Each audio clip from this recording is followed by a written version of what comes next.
My advice, I mean, especially playing at a Division I school, is don't always just try to play Division I. Don't think every at bat, every ball that's hit to you, everything matters because scouts don't really look at if you go 4 for 4 with 4 home runs. They look at if you respect the game. Do you hustle 90 feet and respect the 90 feet?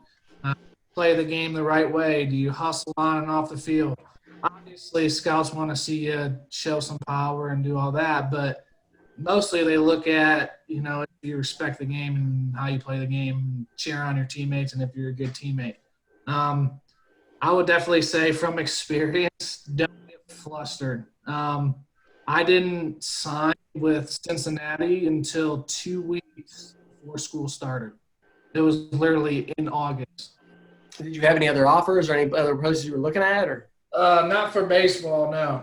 So I was nervous because I decommitted from Bowling Green, and I didn't know if that was the right decision because Cincinnati offered me. So, and I already decommitted there. So I just say don't get flustered.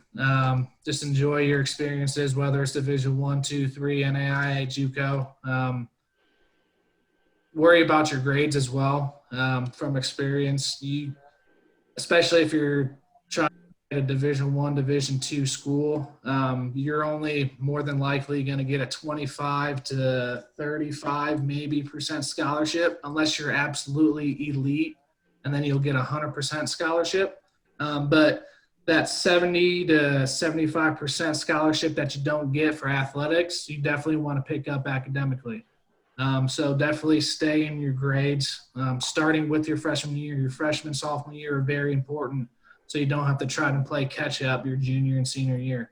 Transferring, because I'm sure we've got some guys on Instagram they're in college or maybe thinking about transferring or have or going to.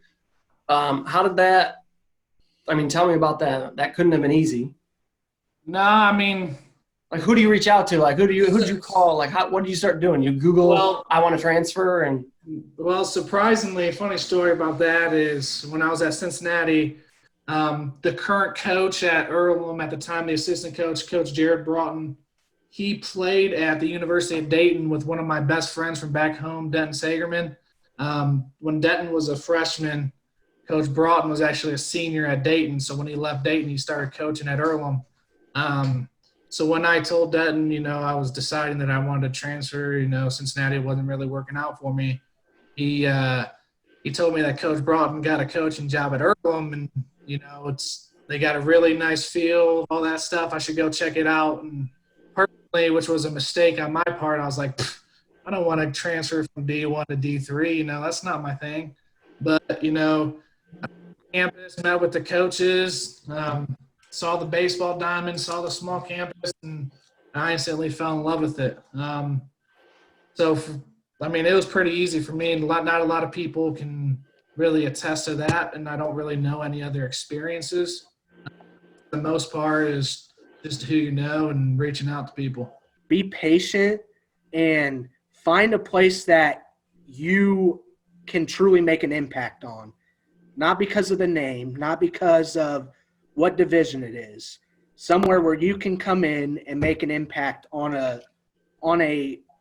not just a team, but on a university as well, a university or college as well. When I committed to Earlham had 12 wins the season before, 12, and hadn't had a winning season in 43 years. But when I went on my visit, Coach Sack pitch that we're going to do great things here, and your class is going to be the class to do it. And he truly believed that, and he made me truly believe in that. And he did the same thing to these two that are with me, that are in this video conference right now. He's we always joke about it, but our catcher Cody Krumloff always said that man could sell ice to an Eskimo.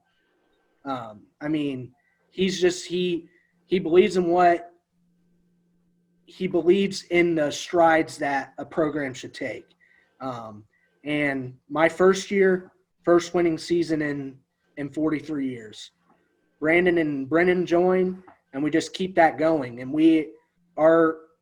our senior class is one of the most successful senior classes in program history, and the first team to win a conference championship, the first team in Earlham's athletic history to win an NCAA tournament game. I mean, we set the bar high, and we changed the program. Try to find the right fit for you. Don't worry about the name. Go somewhere where you can compete and you can make a difference. Did you have any other schools you were looking at that were looking at you? Did you get any offers? Because I know personally, I blindly thought like, oh, I'm left-handed, that'll help me a lot. And it did. It allowed me to play college ball, but I ended up having to walk on. I had one school, a community college, reach out to ask if I was interested, but no offers of any kind from anywhere. So I was fortunate to be able to play Division II, but I walked on and redshirted. So it wasn't necessarily easy. I didn't know if I'd get to play. So it wasn't just an easy road. Yeah, no, I had a couple offers. They were all D2 or D3. So I went on visits. I went on about probably 4 or 5 visits to schools I went to that I was interested in. And when I went to Earlham, it just like I went there and it was just like, this is the place I have to be. And I remember I was leaving the place and my mom was like, this is the place you need to go to. There's no other place. We both had a feeling that it was the right place for me to be at that time. And it proved to be the perfect, like if I would go through it again, I would pick Earlham again. Knowing that the coaches want you to be there is a big thing too. And you got to know that. And it's easy to tell because if they're enthusiastic when you're on your visits and they truly want you, they're going to pitch to get you there for sure. Out of high school, didn't have a lot of looks. What does that mean? Because I hear people say that all the time, and I'm, as a listener, thinking like, does that mean like literally no one talked to you, or like you saw some scouts, but they didn't talk to you, or people actually talked to you, or you got an email? Like, what does that mean? Yeah. So first of all, I started playing travel ball probably a little too late. I was with a hitting instructor, and it was halfway through 16U summer ball. He's like, "Hey, you want to come join our team? We got a spot open." I was like, "Yeah, sure." So didn't have anywhere to go after my senior year. Hit above 400 my senior year, and I was like, why am I not getting any coaches contacting me? So that was pretty frustrating. Did not sign. I went on one college visit to Heidelberg in Ohio, which is a pretty well-known Division III school, pretty successful program. It wasn't a good fit. They didn't have my major. I didn't really like the facilities. The school was not in a great area. So it wasn't appealing to me at the time. And then the head coach at my high school was good friends with Coach Natterman. Coach Natterman came – he did watch one game, and I just had the high school game of my life where I think 3 for 4, hit the game-winning home run, and I came in and closed the 7th. So things just worked out perfect. He showed the most interest, so that's where I ended up signing to. And then Coach Natterman, I mentioned him because he comes back into play later after I was released. Coach Nat left my freshman year, so I show up on campus, and the coach who recruited me, the assistant, was gone. So I was coming in and had to make a name for myself. The head coach didn't even really know who I was. He trusted him to recruit good players. And I called Coach Nat when I got cut from IU Southeast and really upset about it at the time, and he could hear that on the phone. He's like, let me make a phone call. I know somebody. And it happened to be Coach Sakasitz at Earlham. Hooked me up with a one-on-one tryout process, I guess. I took a couple ground balls, and they watched me hit. And I'll never forget this day.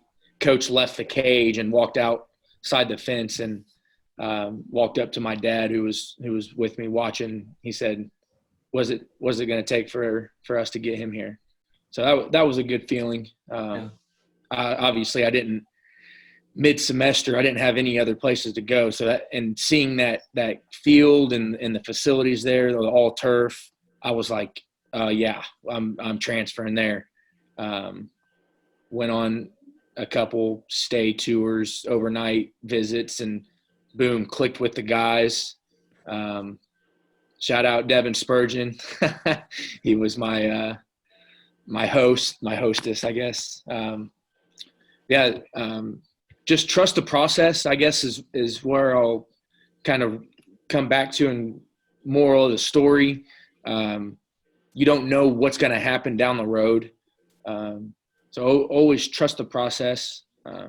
You don't know where you're going to end up. You don't know who you're going to meet. You don't just make connections with everybody that you can. You'll find out how small the baseball world is.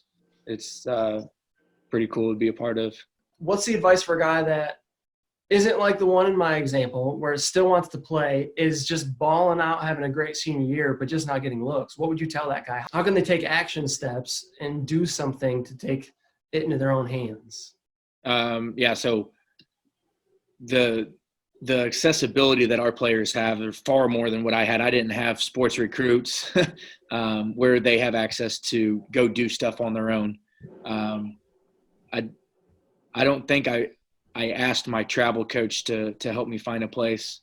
I did reach out to my high school coach, and he knew like that I wanted to go play. And no matter your level of play, like Brennan said, D1, D2, D3, JUCO, there's going to be, if your heart's in it, there's going to be somewhere where you can play. It's finding the fit. And it might take a little extra work depending on who you are. But there's a place for somebody. And like I said earlier, trust the process. If you want to go play, you can make it happen. But don't try to start that too late. I knew as a sophomore in high school that I was going to go play college baseball. So